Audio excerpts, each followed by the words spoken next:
Today we're going to be in Exodus again. We're going to be in the golden calf experience, and I hope you'll turn with me to Exodus 32.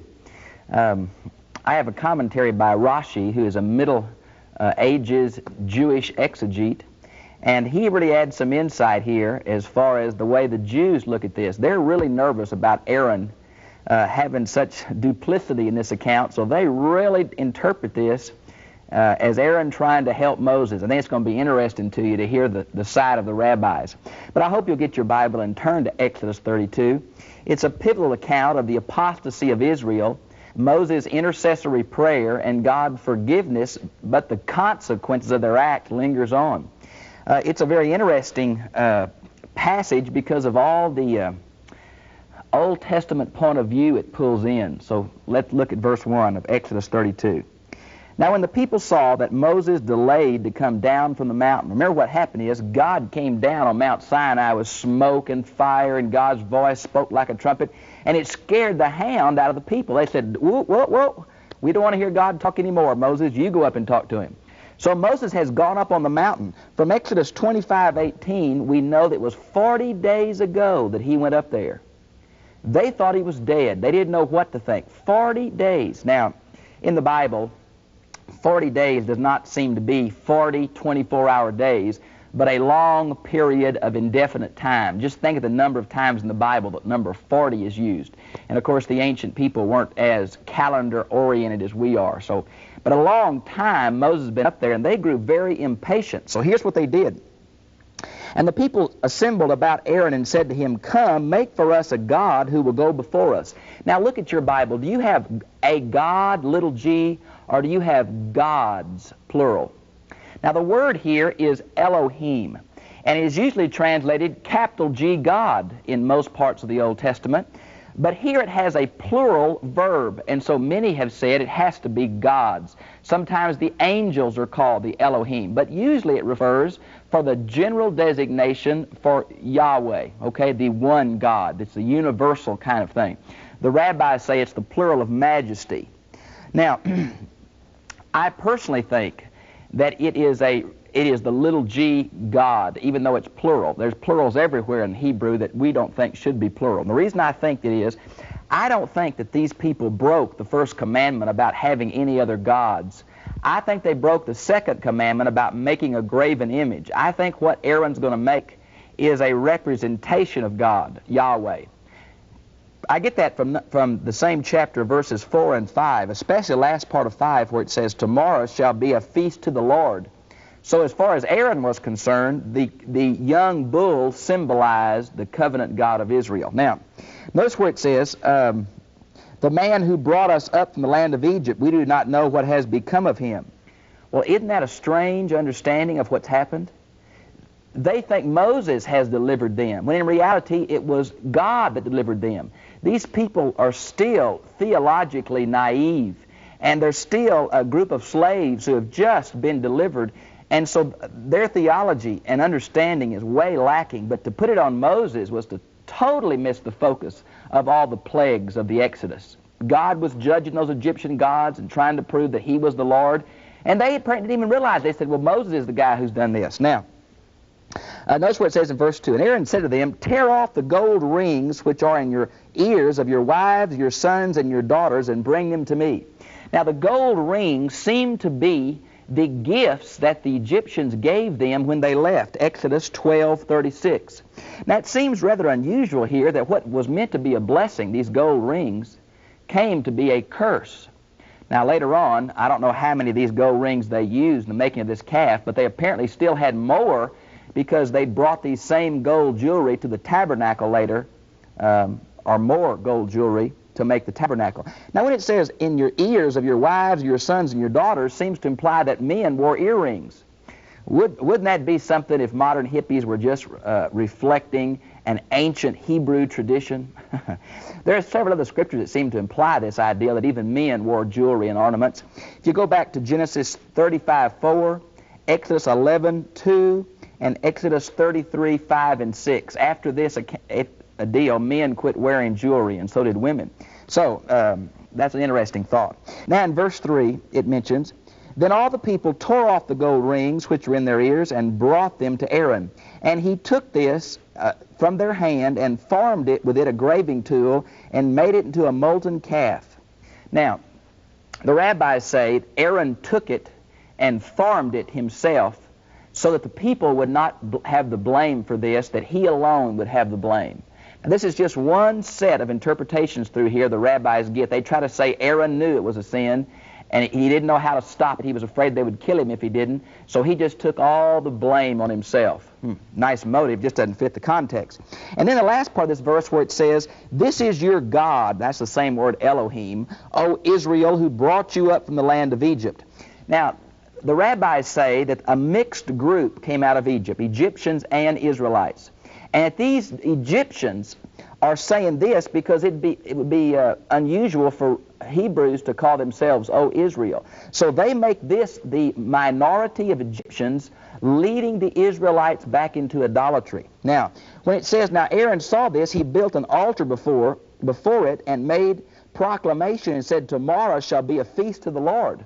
Now again, the rabbis say Aaron is trying to delay them, trying to put them off a while to give Moses a chance to come back. He's saying the reason he built the altar is because he took a lot more time and tried to, delay them. And the reason he said tomorrow we'll have a feast is to put them off one more day, hoping that Moses would make it down from the mountain. Now the context doesn't seem to back that up, but that's the rabbinical understanding of this. Now when it continues, "So the next day they rose early and offered burnt offerings and brought peace offerings, and the people sat down to eat and drink and rose up to play." Now, this word "to play" is used in Genesis 26:8 in a sexual connotation. So what it seems we have here is a sexual orgy, really. It is in line with the fertility cults of Canaan. Now, the young bull, really it shouldn't be calf, it should be young bull. The young bull was a symbol of fertility and virileness and strength and power for all the ancient Near East in this time. But whether it be Baal, or there's even down in Egypt, one of the gods were worshipped as a bull calf, and over in Assyria, all over this area the bull was a symbol. Now it seems, because it says a feast to Yahweh, that it's a symbol of God here. Matter of fact, a little later on, when they make the sea or the laver in the temple, it's sitting on 4 oxen facing each direction. And even the cherubim, who have 4 faces, one of an eagle, one of a man, one of an ox. See? So this ox thing is caught up in representative symbolism even within Israel. That's what it seems to be. So I think the fertility aspect of this is caught up in that young bull. Now it says, "Then the Lord spoke to Moses, 'Go down at once, for your people whom you brought up from the land of Egypt have corrupted themselves.'" Even God doesn't want to take the blame. He's saying, it's your people, Moses. You brought them out and they've corrupted themselves. Now Moses is going to say, whoa, it's not my fault. They're not my people. They're your people. Then in verse 11, he switches it back to thy people. But the word corrupted is the same word that's used for the people in the days of Noah. So notice in verse 8, "They have quickly turned aside from the way which I commanded them." Now this deal about turned aside, remember the 2 Hebrew words, righteousness means a straight edge or a straight path, something straight. Crookedness or wickedness means to deviate from that thing. So turn aside is another Hebrew word to deviate from the standard, which is God and His will. "And they have made for themselves a molten calf and have worshipped it and have sacrificed to it and said, 'This is your God, O Israel, who brought you up from the land of Egypt.'" So God says, look, not only have they made an idol, but they've worshipped it and sacrificed to it and stuck my name on it. Now, verse 9, "The Lord said to Moses, I have seen this people. Behold, they are an obstinate people." Now, the word there in Hebrew is stiff-necked. It is a word that is used for domestic animals that do not respond to the bridle or the rope or the yoke. They will not do what the master wants them to, and that's the picture of Israel.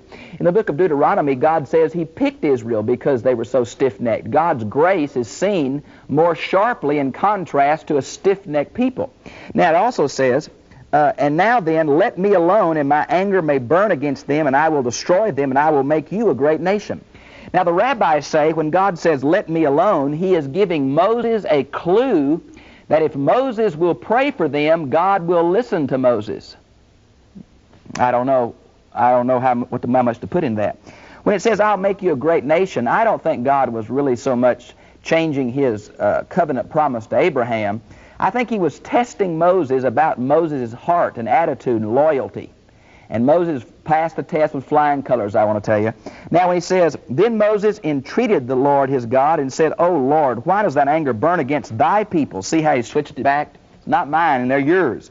Look at verse 12. Why should the Egyptians speak with evil intent? He brought them out to kill them. Now Moses is going to do several arguments why God shouldn't kill them. Number one, they're his people. Number two, if you kill them, the Egyptians are going to misunderstand and impugn your name.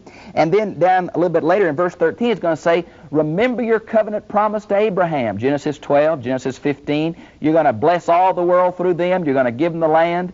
He's saying, look, God, hang in there. Remember what you promised.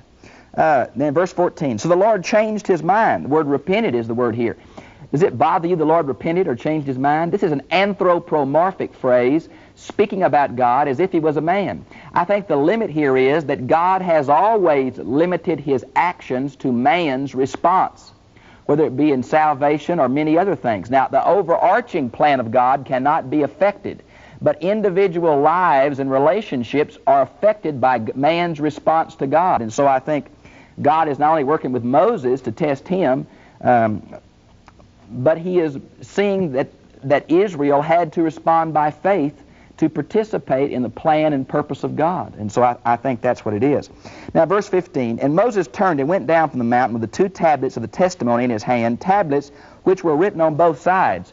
Now, we know from archaeology that it was very unusual, extremely rare, for tablets in this day and time, because that's the only writing instrument there was, clay tablets, usually in cuneiform writing, to be written on both sides.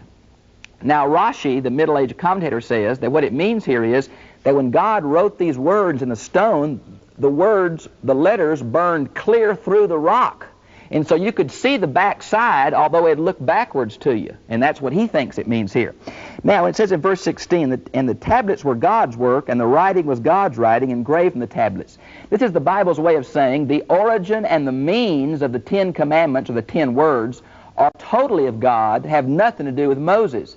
It's not Moses' background, Moses' genius, anything. It is God's origination and not man's. The reason it's similar to the Code of Hammurabi is because God always deals with man in his cultural context. He gives man what he can understand and how far he's come, and I think he's doing that with Moses. Now, verse 17. Now, when Joshua heard, apparently Joshua had not been a part of this. Now, whether Caleb was or not, we don't know. But Joshua was somewhere between Mount Sinai and the camp. Now, whether he was up on the mountain is not certain. He probably wasn't, because the mountain was holy. Anything that touched the mountain had to be killed. So probably Joshua was waiting somewhere at the foot of the mountain, between the mountain and the camp, waiting for Moses, okay? Now, verse 19, nowhere it mentions Moses threw the tablets from his hands and shattered them at the foot of the mountain. There's 2 symbolic things here. He is, in essence, breaking the covenant, because the people of Israel had broken the covenant. Now, when it says the 2 tablets, there's much discussion about if the 2 aspects of the 10 commandments, one was on one side and one was on the other. It seems the 10 commandments breaks into 2 halves, man's relationship to God and man's relationship to man. And whether that's actual or just a modern way of looking at it, I'm not really sure. In verse 20, and he took the calf which they had made and burned it with fire and ground it into powder and scattered it over the surface of the water and made the sons of Israel drink of it. Now, grinding it into powder seems to be a way of dealing with idols. You might want to see 2 Kings 23:15. Making them drink it seems to reflect the Numbers 5:18 through 22 passage about the test for a wife's unfaithfulness. She had to drink this concoction. If she was guilty, it would kill her. If she was not, she wouldn't be harmed. It seems like a psychological technique. But anyway, this same deal seems to reflect that Israel was unfaithful to God, who symbolically is her husband. The New Testament, Jesus is called the bridegroom, and the church is called the bride. It's that relationship of husband-wife being an interpersonal relationship that the Bible picks up on for God. So the sons of Israel drank it, and we don't know what the implication were as far as judgment, but I'm sure they thought about it. In verse 21 it says, and Moses said to Aaron, what did this people do to you? Now the rabbis, again, following their presupposition that Aaron was trapped in this, this is a word of sympathy on Moses' part, saying, oh, my brother, what could they have possibly done so bad to you that you had to respond in the way you did? But really, I think it's Moses putting a bite on his brother, not sympathy. Now, notice what Aaron says in verse 22. It's not my fault. It's their fault. They're prone to evil. Boy, this is another pass-the-buck deal, just like Eve and Adam and all the rest of them in the garden. Aaron says, well, it's not my fault. They did it, trying to pass the blame. Notice verse 24. This is something that really seems ludicrous to us. And I said to them, whoever has any gold, let them tear it off. And so they gave it to me, and I threw it in the fire, and out came this calf. Seems like Aaron's saying it was just a miracle. I threw this stuff in there, and out popped the calf.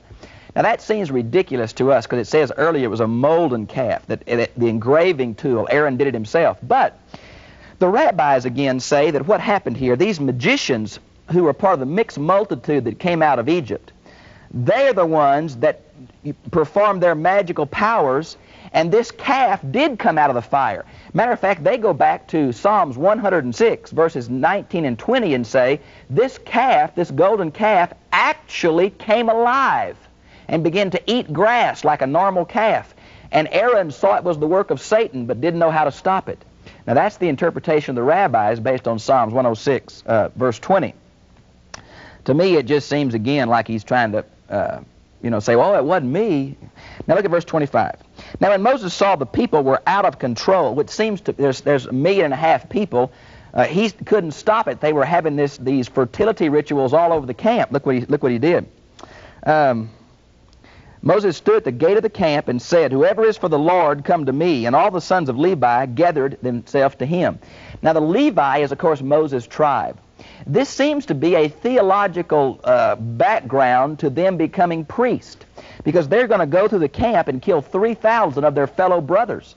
And it shows that their priority commitment is to God even before family. And so this seems to set the stage for them becoming the priestly tribe. Well, they killed 3,000 men, verse 28. The last part of verse 27, my translation says, every man his neighbor, but in reality it means every man his kin. Now this reminds me of Matthew 10, 34 through 39, that if you love father or mother more than me, you're not worthy of me. And that's exactly what these Levites had to face. Here they were going to have to avenge their own blood relationships. Now 3,000 people doesn't sound like many when compared to 1.5 million people. So maybe this was just the ringleaders, or maybe it was those who were still involved in the camp in these fertility rites. Which it is, we're just not certain. Notice in verse, 29, it says, dedicate yourselves today to the Lord. That word means ordain yourself, fill your hands, a way of commitment, which seems to set the stage for them becoming priests later on. Verse 30. Now it came about the next day that Moses said to the people, you yourselves, now this is emphatic in the Hebrew, you yourselves have committed a great sin, and now I'm going to the Lord, perhaps I can make atonement. The word perhaps speaks of doubt and faith all mixed together. I think all of God's people have been a unique mixture of doubt and faith. If you look at Exodus chapter 3, the call of Moses, you know it's a mixture of doubt and faith. If you look at Moses when he gets so frustrated at the people, it's a mixture of doubt and faith. If you see that Moses, the great leader and lawgiver, can't enter the promised land because of his open-eyed rebellion against the obvious Word of God, you see that all of us are a mixture of doubt and faith.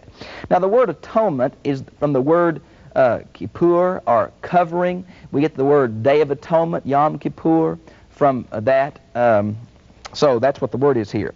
Now, and Moses returned to the Lord and said, alas, the implication is he went back up on the mountain, alas, this people has committed a great sin. They have made a god of gold, that's the word Elohim again, for themselves. Now it seems it's supposed to represent Yahweh. But now if thou wilt forgive their sin, and if not, please blot me out of the book which thou hast written. Now this seems to be a reference to the concept in the Bible of the book of life. It's that God has people's names. Now the archaeological background seems to be that ancient cities kept a register of their citizens.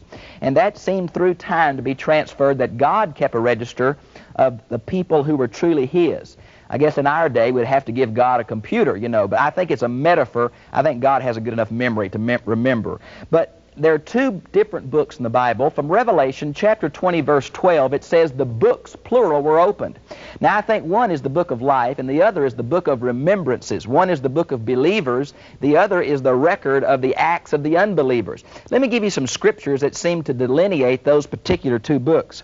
For the book of life, you might want to see Psalm 69:28, Luke 10:20, and Revelation 21:27.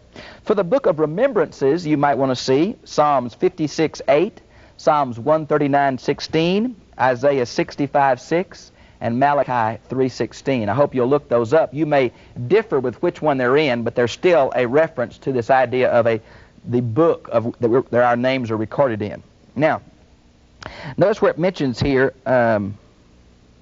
blot me out. You see it in verse 23 and in 32 and 33. Ancient ink was an ink that included acid, and it burnt itself into the kind of writing materials they had.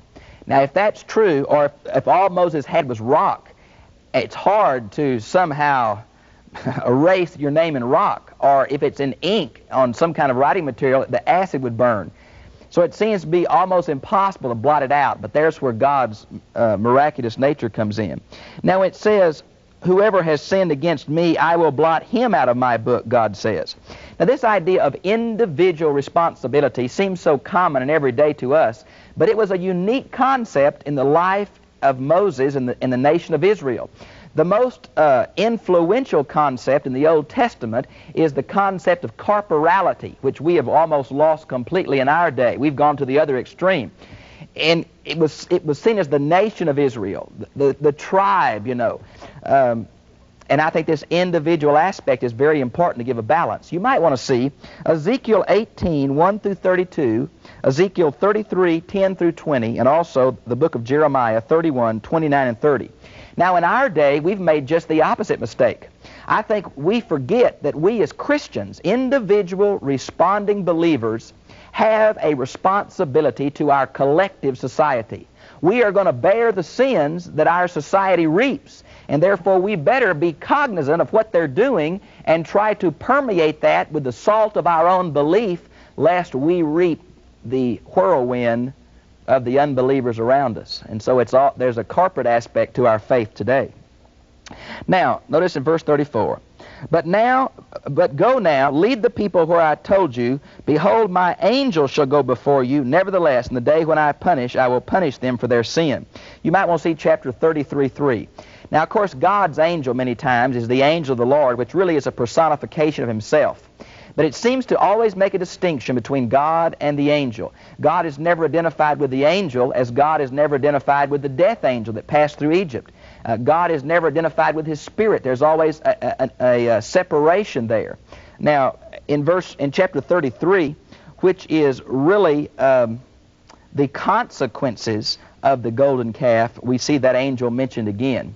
When it says, I will punish them for their sins, now God's going to forgive them, okay? He's going to restore them to his people.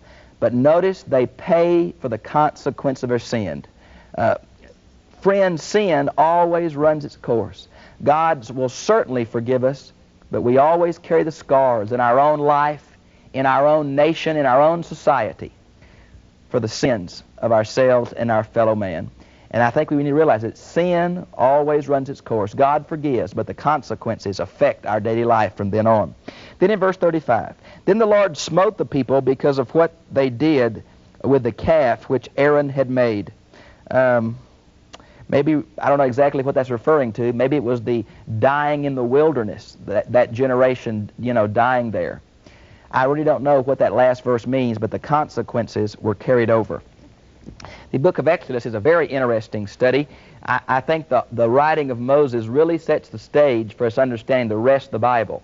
As far as the Jews were concerned, the first 5 books of the Bible were the most authoritative books. And matter of fact, in Jesus' day, the Sadducees only accepted the law of Moses. The Pharisees accepted the whole Old Testament as authoritative.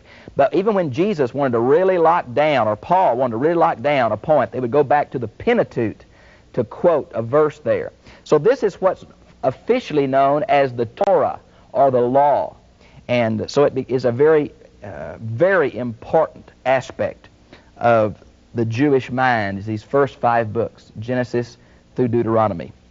Well, I've enjoyed being with you. I hope you'll send for our free catalog where I've done many other studies in the Pentateuch, especially in Exodus. And I think this overview of the Old Testament will really help you understand the New Testament better. So many Christians neglect the study of the Old Testament. But I want to say to you that you can't fully understand the New Testament till you understand the Old Testament. Everything in the New Testament is in incipient form in the Old Testament, and is a real foundation for us to see. So I hope you'll send for that catalog and look at the other studies that are available in the Old Testament.